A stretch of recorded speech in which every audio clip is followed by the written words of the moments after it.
PJNet Live Part 2 with Michelle Medlock Adams. On this eve of Thanksgiving, we have bumpers rolling. We are streaming on YouTube. We're streaming on Twitter.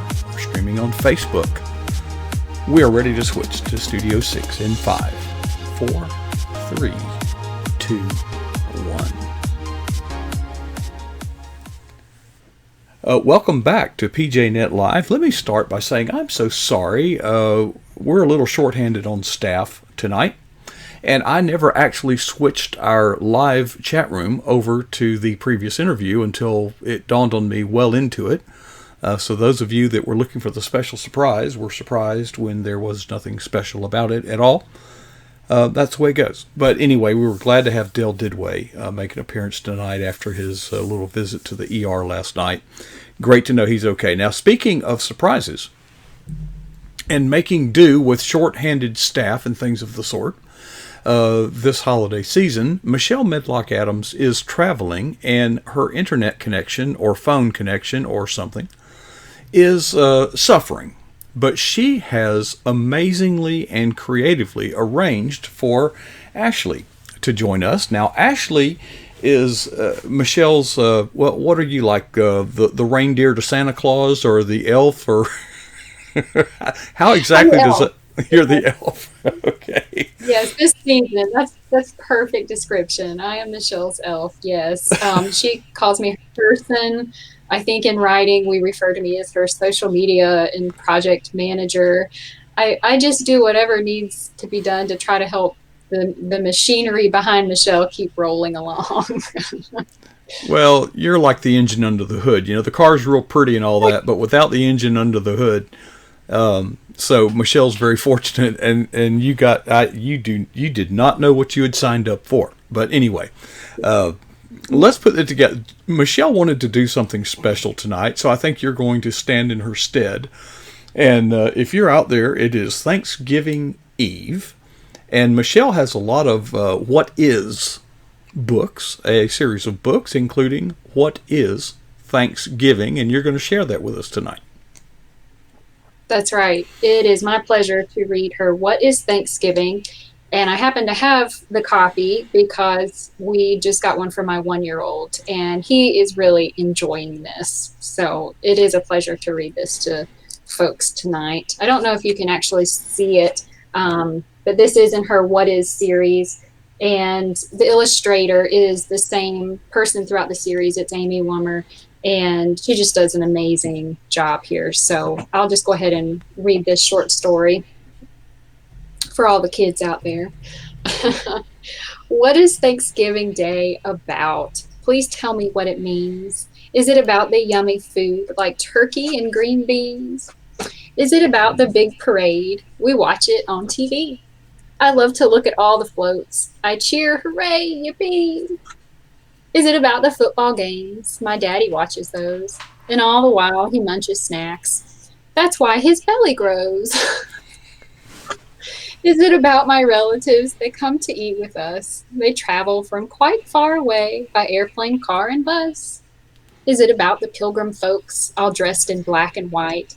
I dressed up like a pilgrim once. Now that was quite a sight.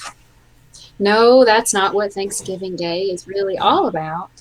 This very special holiday is so much more, you see. It's more than watching grand parades and football on TV. It's more than seeing relatives and eating food that's great. It's more than wearing pilgrim hats. Here's why we celebrate. Thanksgiving is a special day to praise the Lord above. We take time on this day to say, God, thank you for your love. I thank you for my family and for the food I eat. I thank you, God, for friends and toys and for my hamster Pete. Okay, now I get it. The yummy food and grand parades, my family and football, they're great as long as I give thanks to God who gives them all. And then it just ends with this really sweet little image, a little thank you card to God. So very sweet book in that series, and a really neat take on Thanksgiving, I think. I don't know exactly how many are in that series, but there's What is Christmas, What is Easter, What is America. There's probably several others. Yeah, what is Halloween? Yes. Yeah, I think there's 6 now. Okay. And it's growing. Yeah. Well, anytime Michelle, yeah, she has put out, she puts out a book or two. Now, how long have you been working with Michelle? Since 2015, I met her at a writers' conference. It was my first conference, and I realized that everything I needed to know to get a children's book published was in her head. And I was just very impressed with her professionalism, but also her care for us new writers. And I just felt a strong connection to her that year as a mentor. And so I saw her over the next couple years at writers' conferences, and we talked more and more. And she helped me with my writing. And about a couple years ago, I started working with her just to help little projects here and there. So it's been ongoing for a few years now. And exactly how many minutes before we went on the air did you find out you were doing this? It wasn't a lot. It wasn't a lot, but that's okay. I learned a long time ago that if you want to write, especially if you want to write for the Lord, then you better be open to whatever opportunities are presented to you and not to squander any of them. And Michelle, I'm a big champion of Michelle, but she has also been a wonderful champion of mine and has helped me as well. And with her encouragement and guidance and help, I actually have 2 books coming out myself next year. So I don't mind a few minutes notice for something like this for Well, sure. well, while we got a little time, why don't you tell us about the books that you're planning? So my first one is Modern Cast Iron, the complete guide to selecting, seasoning, cooking, and more. And that comes out with Red Lightning Books in April. And then my children's series is called The Big Answers, and that comes out with Little Lamb Books. Hopefully next fall is when the first one starts. And the first book is called Who is God? And it's for 4 to 6 year olds, so it's the next range up from Michelle's board books. So those who like her series can dig a little bit deeper in that next range with my series. So it's neat how they dovetail very well. So, children's writing, I think, I take it that's kind of how Michelle cut her teeth. Is that something you're focused in on, or is that just kind of a place you can start and work toward bigger things? Michelle actually started as a journalist and has Hmm. won many awards as a journalist. And so I would say that's really where she started. But children's books became a calling for her. And it was also very clear to her, and she speaks about this, that it's not just for children, but for adults as well. And so she has a double sided calling. And really, moms and dads buy children's books, so it's the same people Hmm. purchasing them, but Right. it's a primary audience. In terms of where to start in writing, children's books is the absolute hardest thing you can possibly write and publish. Period. Really. It To make something look easy, to get it succinct into 100 words, 600 words, it's very difficult. And when you have a goal of sharing something that's faith oriented, and to do it in that few of words, it is a talent, and it's a learning curve for any of us who are interested in it. But I think it definitely needs to be a calling if it's going to be a faith type book, because it is a long journey to get a book like that published and get it in the market and reach people across the world, which is your goal. It's a long road to hoe, that's for sure. Well, I haven't given it a lot of thought until now, but you have me thinking. Because one of the messages that I share with those that I collaborate with in the writing industry, and I'm not a writer, I'm a digital advocate of Christian writers, and I'm trying to sort of, in a pleasant and polite way, tell them that ink on paper is sort of a dinosaur. Have you considered digital outlets for your work and for your craft? And of course, many of them are kind of stuck in that print on ink on paper thing. And so I think I certainly believe that the technology has eclipsed. It'll never go away, but the printed word has obviously taken taken a back seat as far as I'm concerned. Not so with children's books. They haven't Not gotten at all. You're So right. You're right.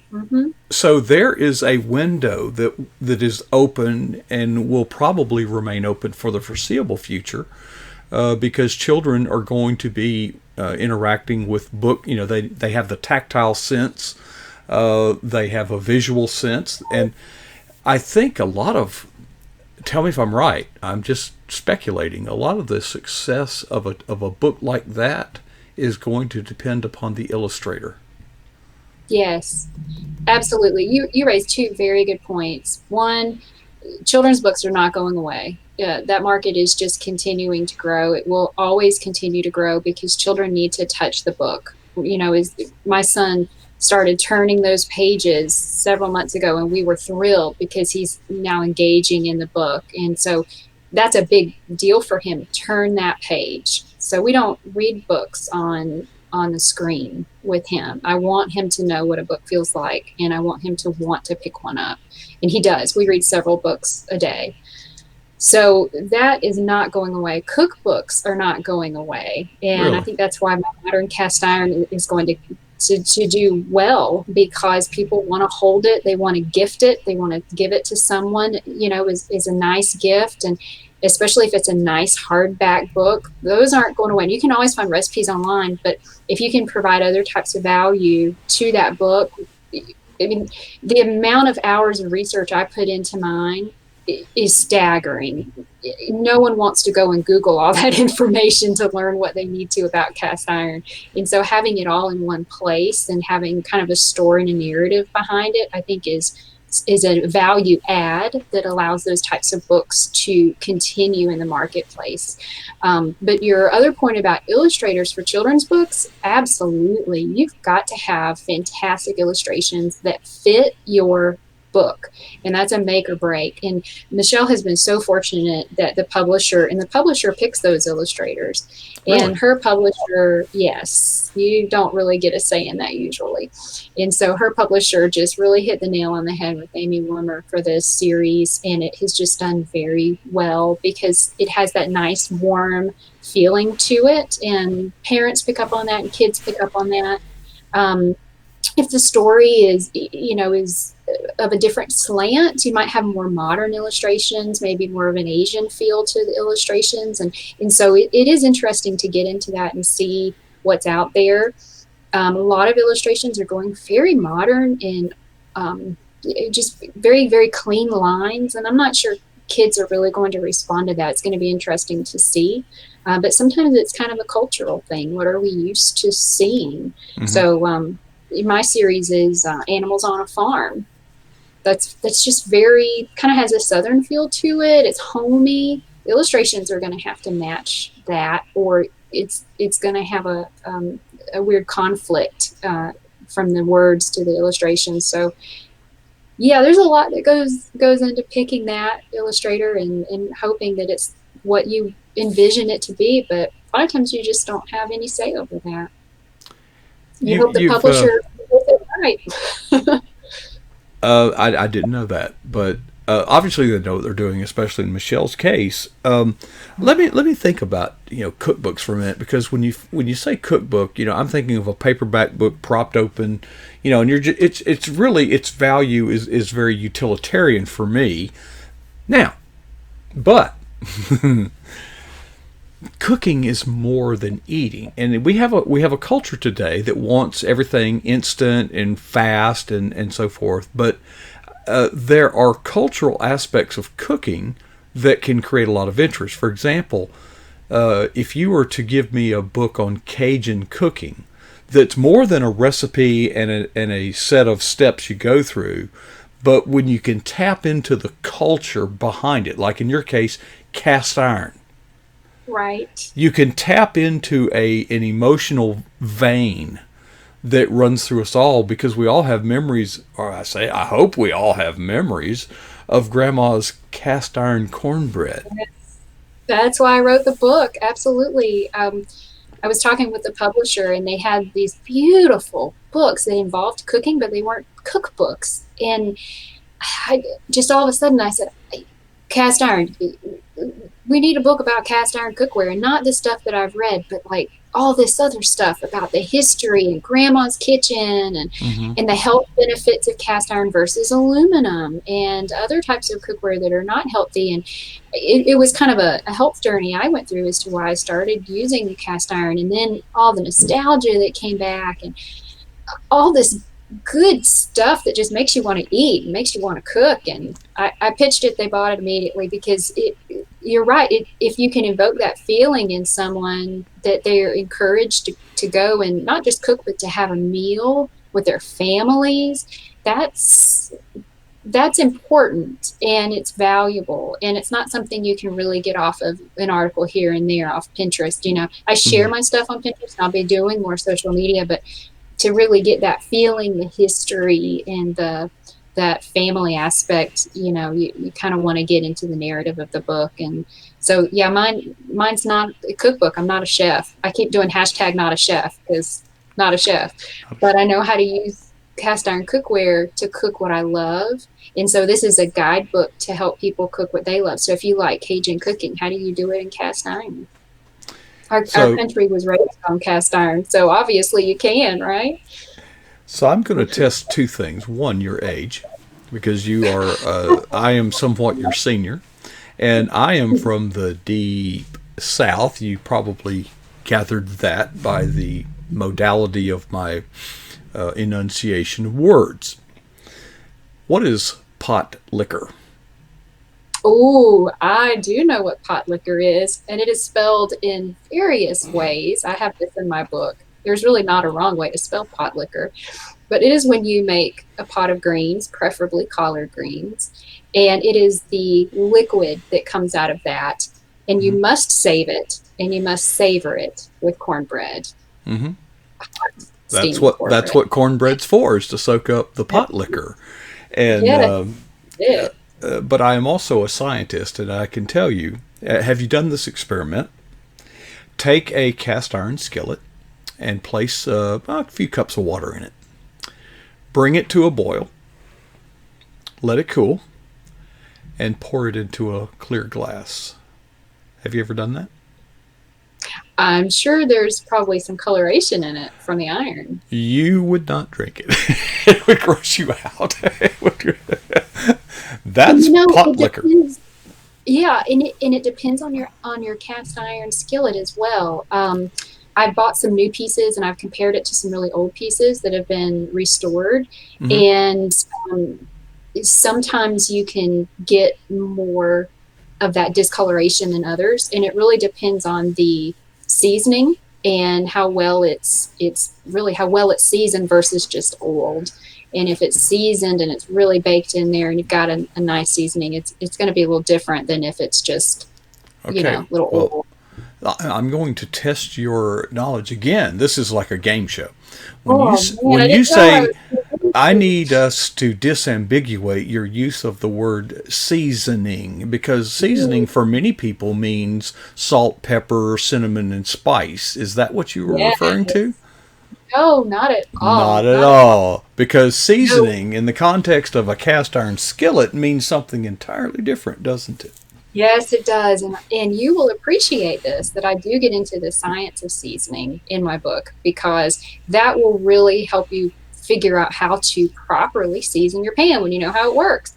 And the way that it works is you have some kind of oil or fat that is heated. And when oil and fat are heated, it creates a polymer chain.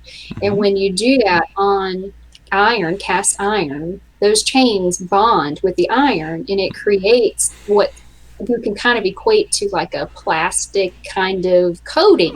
A It's not polyurethane plastic, type fin. It's a hard, clear. right? You're on it. Yeah, I'm I impressed. want it. I That's assume right. all people as young as you are stupid. I just. I do not take offense at that at all.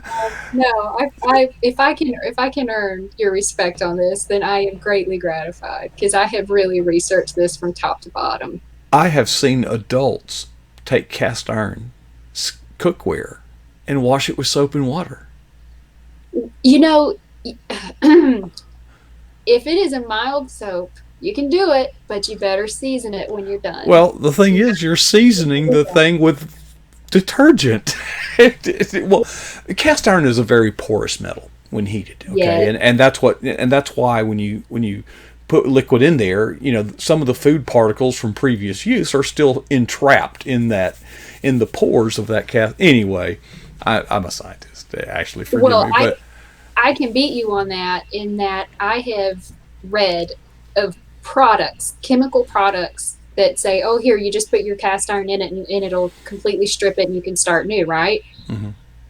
It's oven cleaner.